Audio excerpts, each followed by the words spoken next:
शिवानी और आप देख रहे हैं बीजापुर एक्सप्रेस। चलते हैं खबरों की ओर।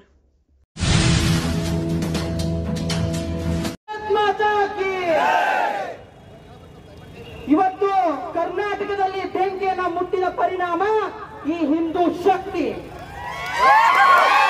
ರಾಷ್ಟ್ರ ಇದನ್ನ ನೋಡ್ಬೇಕು. ಸಾಮಾನ್ಯ ನಾಯಕರಿಗೆ ನೀವು ಮುಟ್ಟಿಲ್ಲ.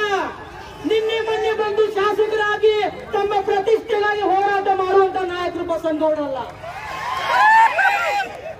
ಈ ದೇಶ ಕಂಡಂತ ಅಪ್ರತಿಮ ನಾಯಕ ಅಟಲ್ ಬಿಹಾರಿ ವಾಜಪೇಯಿ ಅವರ ಸರ್ಕಾರದಲ್ಲಿ ಮಂತ್ರಿ ಸಚಿವರಾದವರು. ಸರ್ವ ಜನಾಂಗದ ಸರ್ವ ಸಮುದಾಯದ ಹಿತವನ್ನ ಬಯಸಿ ಸರ್ವ ಸಮುದಾಯದ ಬೆನ್ನೆಲುಬಾಗಿ ನಿಂತ ನಾಯಕರನ್ನ ಇವತ್ತು ಉಚ್ಚಾಟನೆ ಮಾಡ್ತಿರಲ್ಲ ಭಾರತೀಯ ಜನತಾ ಪಾರ್ಟಿಯ ಶಿಸ್ತಿನ ಸಮಿತಿ.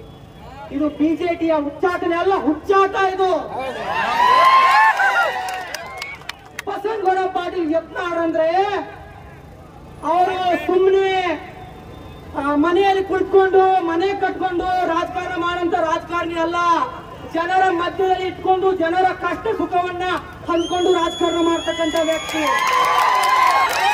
ಹೋದಂತ ಹಿಂದೂ ಸಮುದಾಯವನ್ನ ಒಗ್ಗಟ್ಟನ್ನಾಗಿ ಮಾಡಿ ಕರ್ನಾಟಕದಲ್ಲಿ ಯೋಗಿ ಆದಿತ್ಯನಾಥರು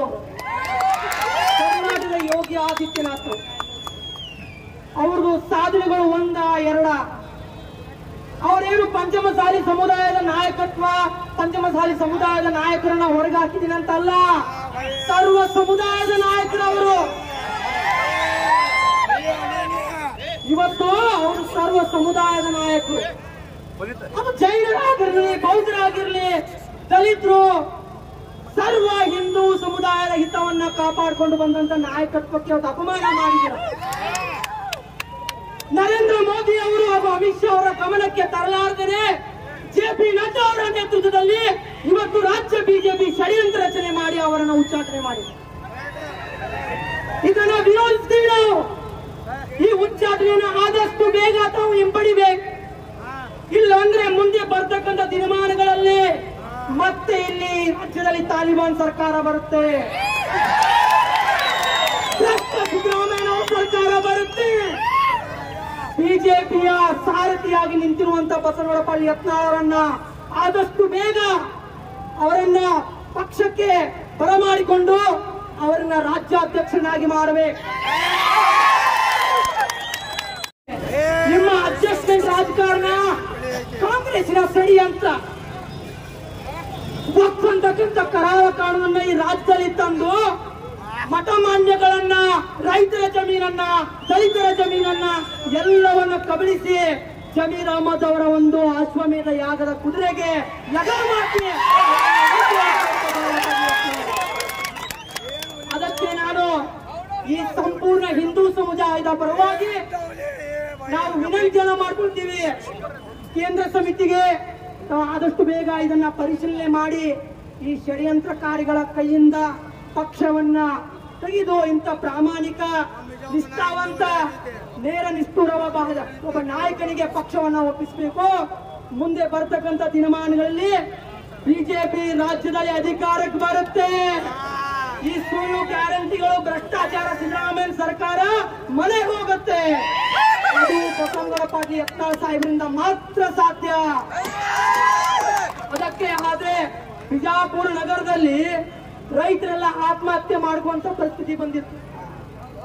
ಯಾಕಂದ್ರೆ ಈ ವಕ್ಫ್ ಅಂತಕ್ಕಂಥ ಕಾನೂನು ಜಮೀನುಗಳನ್ನ ಕಬಳಿಸ್ತಾ, ಮಠ ಮಾನ್ಯಗಳನ್ನ ಕಬಳಿಸ್ತಾ ಇವರೆಲ್ಲ ಜಮೀರ್ ಅಹಮದ್ ಅವರ ನೇತೃತ್ವದಲ್ಲಿ, ಇವರೆಲ್ಲ ಸಿದ್ದರಾಮಯ್ಯ ಅವರ ನೇತೃತ್ವದಲ್ಲಿ ಎಲ್ಲರ ನೇತೃತ್ವ ಷಡ್ಯಂತ್ರ ಮಾಡ್ತಿರುವಾಗ ರೈತರೆಲ್ಲ ಆತ್ಮಹತ್ಯೆ ಮಾಡುವಂತ ಸಂದರ್ಭದಲ್ಲಿ ಬಸವನಗೌಡ ಪಾಟೀಲ್ ಯತ್ನಾಳರು 3 ದಿನಗಳ ಕಾಲ ಜಿಲ್ಲಾಧಿಕಾರಿಗಳ ಕಚೇರಿಯ ಮುಂಭಾಗದಲ್ಲಿ ಅಹೋರಾತ್ರಿ ಧರಣಿ ಸತ್ಯಾಗ್ರಹ ಮಾಡಿದ್ರು. ಜೆಪಿಸಿ ಜಗದೀಶ್ ಪಾಲ್ ಅವರು ಬಿಜಾಪುರಕ್ಕೆ ಬರಬೇಕಾಯ್ತು, ತೇಜಸ್ವಿ ಸೂರ್ಯ ಅವರು ಬಿಜಾಪುರಕ್ಕೆ ಬರಬೇಕಾಯ್ತು. ವಿಜೇಂದ್ರ ಅವ್ರ ಮನೆಗೆ ಹೋಗ್ಲಿಲ್ಲ. ಅವರು ವಿಜೇಂದ್ರ ಮನೆಗೆ ಹೋದ್ರ ಎಲ್ಲಿ ಬಂದು ಸಾಮಾನ್ಯ ಶಾಸಕರ್ರಿ, ಜನರ ನಾಯಕರು ಅವರ ಹತ್ರ ಬಂದು ಅವರ ಹತ್ರ ಮನವಿಯನ್ನ ತಗೊಂಡು ಇವತ್ತು ಇಲ್ಲಿ ಇತಿಹಾಸ ರಚನೆ ಆಯ್ತು. ವಿಜೇಂದ್ರ ಅವರು ಆಮೇಲೆ ಹೋರಾಟ ಮಾಡಿದ್ರು, ನಮ್ಮ ಭೂಮಿ ನಮ್ಮ ಹಕ್ಕು. ಎಲ್ಲ ನಾಟಕ ನಡೆಯೋದಿಲ್ಲ ಇನ್ನು ಮುಂದೆ. ಅವರು ನಮ್ಮ ಶಕ್ತಿ, ಬಸವನಗೌಡ ಪಾಟೀಲ್ ಯತ್ನಾಳ್ ನಮ್ಮ ಶಕ್ತಿ. ಮುಂದೆ ಬರ್ತಂಗಂತ ದಿನಮಾನಗಳಲ್ಲಿ ಉಗ್ರವಾದ ಹೋರಾಟ ಅಲ್ಲ, ಮತ್ತೆ ಬುದ್ಧಿ ಕಲಿಸಬೇಕಾಗುತ್ತೆ ಈ ಷಡ್ಯಂತ್ರಕಾರಿಗಳಿಗೆ. ಆದಷ್ಟು ಬೇಗ ಅಮಿತ್ ಶಾ ಅವರು ನರೇಂದ್ರ ಮೋದಿ ಅವರ ಮೇಲೆ ನಮ್ಮ ಸಮುದಾಯ, ನಮ್ಮ ಹಿಂದೂ ಸಮುದಾಯದ ಭರವಸೆ ಇದೆ. ಅವರು ಆದಷ್ಟು ಬೇಗ ನಮ್ಮ ನಾಯಕರನ್ನ ಬರಮಾಡಿಕೊಂಡು ಅವರಿಗೆ ರಾಜ್ಯಾಧ್ಯಕ್ಷ ಸ್ಥಾನವನ್ನ ಕೊಟ್ಟು ಗೌರವಿಸ್ತಾರೆ ಅಂತಕ್ಕಂಥ ಭರವಸೆ ನಮ್ಮಲ್ಲಿದೆ. ನಾವೆಲ್ಲರೂ ಒಗ್ಗಟ್ಟಾಗಿ ನಿಲ್ಲೋಣ, ನಾವೆಲ್ಲರ ಶಕ್ತಿ ಒಗ್ಗಟ್ಟಾಗಿರೋಣ.